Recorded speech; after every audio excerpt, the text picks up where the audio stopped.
Bienvenidos a este nuevo video. El día de hoy les voy a comentar y les voy a explicar cómo dar una muy buena consulta general.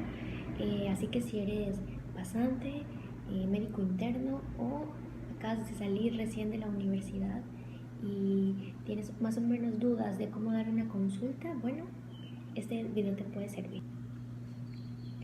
¿Recuerdas cuando eras estudiante de medicina y te tocaba estudiar farmacología y tenías que aprenderte metabloqueantes, metalactámicos o los inhibidores de las bombas de protones, y a veces te aburrías de estar leyendo tanto? O peor aún, cuando estabas en el internado y estabas pasando visita con tu médico adscrito y te decía que tenías que explorar al paciente y te hacía una pregunta sobre su patología y no la sabías. ¿Y qué era lo primero que te decía? Estudia, porque un día estarás solo y no tendrás nadie que te ayude. Pues, ¿qué crees? Ya llegó él. Probablemente estás iniciando tu servicio social o ya eres médico general y estás trabajando en alguna empresa o en una farmacia y te toca estar solo con el paciente. Y dices, esta es mi primer consulta, no sé qué voy a hacer. Bueno, no te preocupes porque te voy a dar algunos tips para dar una super consulta. Lo primero que tienes que hacer es organizarte, ¿de acuerdo? Primero, saber que tienes todos tus materiales disponibles. Por ejemplo, tu confiable esteto, tu bauma para tomar la presión,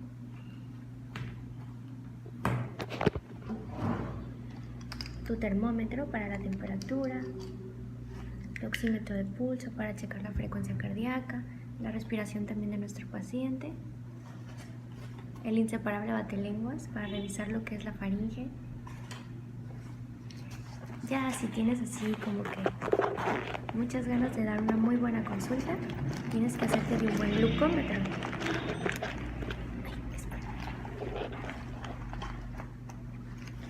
Bueno, aquí tenemos nuestro glucómetro.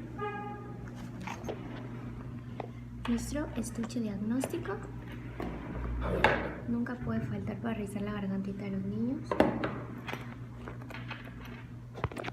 Y obviamente pues ya con esto también podemos revisar oído porque le ponemos el conito y ya se convierte en el otoscopio.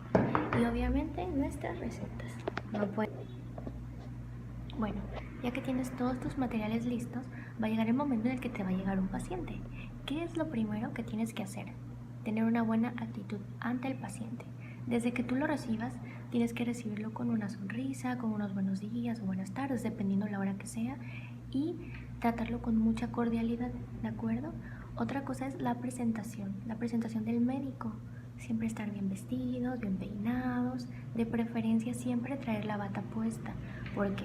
Porque a veces uno se ve muy joven, entonces puede que el paciente ya desde ahí empiece a desconfiar porque no traes la bata puesta. Parecerá loco, pero realmente a veces sí sucede que si no traes la bata, el paciente como que empieza a desconfiar un poquito, ¿no? Porque pues no te conoce, porque es la primera vez que va contigo a consulta. Entonces es importante siempre traer la bata puesta, ¿ok? Bueno, ya que lo saludaste, que lo recibiste, tienes que tomarle sus signos vitales. Si tienes enfermera, obviamente pues ella lo va a hacer, ¿no? Tú le vas a pedir el favor de que tome todos los signos vitales. La ATA, la frecuencia cardíaca, frecuencia respiratoria, la temperatura, y ahí también aprovechas para medirlo y para pesar al paciente. Si el paciente fuera diabético, también tienes que tomarle una muestra para checar cómo está su glucosa. Por eso es importante siempre tener un buen glucómetro cerca. Bueno, ya que hiciste la toma de signos vitales, le pides al paciente que se siente y entonces sí, ahí es cuando sigue que el paciente te diga su padecimiento. Creo que esta es una de las partes más importantes de la consulta, cuando el paciente te empieza a comentar sobre su padecimiento. Es muy importante siempre tener una buena actitud y escucharlo con mucha dedicación, ¿no? Hay veces que los pacientes se pueden salir un poquito de lo que es su padecimiento. Por ejemplo, no sé, te llega un paciente con dolor en el dedo gordo del pie, que fue de manera aguda, y tú le preguntas cuándo empezó, cómo empezó, si ya le había pasado antes, y entonces a veces ellos se pueden salir un poco de su padecimiento. Un ejemplo, No, pues fíjese que a mi hermana también ya le ha pasado y fue con un doctor y el doctor, o sea, ahí el paciente ya se está saliendo de su padecimiento. ¿Qué es lo que tienes que hacer tú? Con mucha educación, escucharlo y regresarlo hacia su padecimiento. ¿Cómo? Preguntándole, ¿ya usted ya le había pasado anteriormente? ¿O esta es la primera vez que le pasa? Entonces el paciente ahí ya se regresa hacia su padecimiento y ya no se desvía, ¿ok? Otras cosas que es muy importante ver el paciente es sus antecedentes personales, familiares, patológicos y no patológicos, dependiendo si es hombre o mujer, pues también nos va a guiar un poco sobre su padecimiento. Bueno, ya que el paciente nos comentó todos sus padecimientos por los cuales acude a la consulta y tú también ya le hiciste las preguntas necesarias para guiarte hacia cuál es el diagnóstico, ¿qué es lo que sigue? La exploración física. La exploración física en una consulta debe ser dirigida, ¿ok? Si el paciente te llegó por dolor en el dedo del pie, no le vas a revisar la garganta o no le vas a revisar los oídos como primera instancia, sino te vas a ir dirigido hacia el padecimiento actual. Una vez que ya revisaste la anatomía o la parte por la cual el paciente vino a la consulta, entonces sí sigue la exploración física secundaria, que es céfalo-caudal, ¿ok? De arriba hacia abajo. Ahí es cuando ya se puede explorar pues la garganta, los oídos,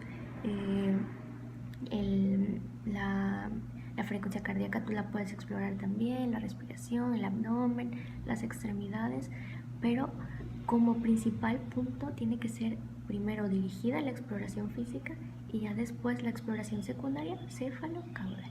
¿De acuerdo? Es muy importante que si tú estás en el servicio social y tienes a una enfermera a tu cargo, siempre que vayas a revisar al paciente debe estar presente la enfermera. Eso es algo que no puede faltar, que tiene que estar muy claro, porque pues sobre todo si vas a revisar a una mujer y eres hombre, es muy importante que siempre haya una enfermera en el momento de la exploración física. Y aún así, si tú eres mujer, doctora, y vas a revisar a un hombre, también es primordial que haya una enfermera que esté en el momento de la revisión de la exploración física. En dado caso que como yo, que estoy en una farmacia dando consulta y no tengo una enfermera a mi cargo y pues me toca estar sola, siempre tiene que haber un familiar, ¿de acuerdo? Siempre que vayas a revisar al paciente, tiene que estar presente al menos un familiar. Eso también es muy importante al momento de la exploración física. Y bueno, ya que realizaste la exploración, la dirigida y después la secundaria y que terminaste, ahora sí ya viene el punto de darle el diagnóstico al paciente. Por ejemplo, este paciente vino por un ataque de gota, entonces pues se le pueden mandar también laboratorios para revisar pues cómo está su ácido úrico. Otro ejemplo, si te viniera un paciente con tos crónica de, no sé, un mes o 2 meses, con expectoración, con pérdida de peso de manera aguda, fiebre de 37, 38, 39 grados y que te comente que por las noches no puede dormir o que suda mucho, y que ya lleva varios días así, pues podemos sospechar una TB, pero también se podría sospechar en una neumonía, ¿no? A veces dan un poco de signos o síntomas parecidos y si tenemos la duda, no podemos dar un diagnóstico certero sin tener los paraclínicos, ¿ok? Aquí, ¿qué hay que hacer? En este paciente, por ejemplo, mandar una radiografía de tórax con ventana para pulmón, mandar un bar seriado, una biometría hemática y entonces sí podemos poner en la receta, en el diagnóstico, probable TB, probable neumonía, pero no asegurando el diagnóstico hasta no tener los resultados de los laboratorios o de la radiografía. ¿Okay? Esto también es muy importante. Si no estás seguro del diagnóstico, tú puedes mandar laboratorios y pues citar al paciente 2 o 3 días después, ya que te traiga los resultados y pues poder dar un seguimiento y ya un diagnóstico definitivo. Y bueno, el tratamiento obviamente siempre va a depender de la patología. Nunca olvidar preguntar alergias. Es muy importante nunca olvidar preguntarle al paciente si es alérgico a algún medicamento, algún alimento, alguna sustancia, ¿ok? Porque a veces se nos puede pasar esto y el paciente, no sé, le podemos mandar a un paciente con faringitis una penicilina inyectada y resulta que el paciente es alérgico, entonces te regresan y pues ese error del médico no preguntar si el paciente era alérgico a este medicamento. Entonces esto también es muy importante y pues bueno, siempre despedirse del paciente de una manera pues cordial y preguntarle también al final, ¿le quedó alguna duda de su diagnóstico o le quedó alguna duda de su tratamiento o le quedó alguna duda de los laboratorios que se va a realizar? Es muy importante porque a veces los pacientes están nerviosos o como se sienten mal no te ponen mucha atención y entonces a veces se van con dudas de cómo tomar el medicamento o no le entienden a la receta por la letra.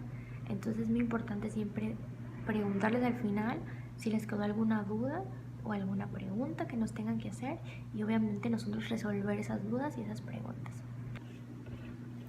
Bueno, pues espero les haya gustado este video, les haya servido y si tienen alguna duda o pregunta pues pueden poner sus comentarios. Realmente dar una consulta pues no tiene mucha ciencia, igual y si es la primera vez que lo vas a hacer pues sí dan como nerviositos o a lo mejor se te olviden algunas cosas, pero es normal, a todos nos pasa. Obviamente con la práctica es que uno ya va agarrando seguridad y pues se va aprendiendo también el gramaje de los medicamentos, las patologías más comunes pues ya uno se las va aprendiendo. Siempre es muy importante la presentación, como les comenté al principio, la actitud del médico y bueno, siempre tener diagnósticos certeros y si hay dudas no hay problema. A todos nos pasa que a veces llega una patología que es rara y que a lo mejor no tengamos la respuesta en el momento, entonces podemos citar al paciente después y revisar el tema, porque los médicos siempre tenemos que estar revisando los temas y bueno, ya cuando vuelva el paciente a la consulta, darle un diagnóstico definitivo, ¿de acuerdo? Entonces espero les haya servido y pues gracias por verme. Sale.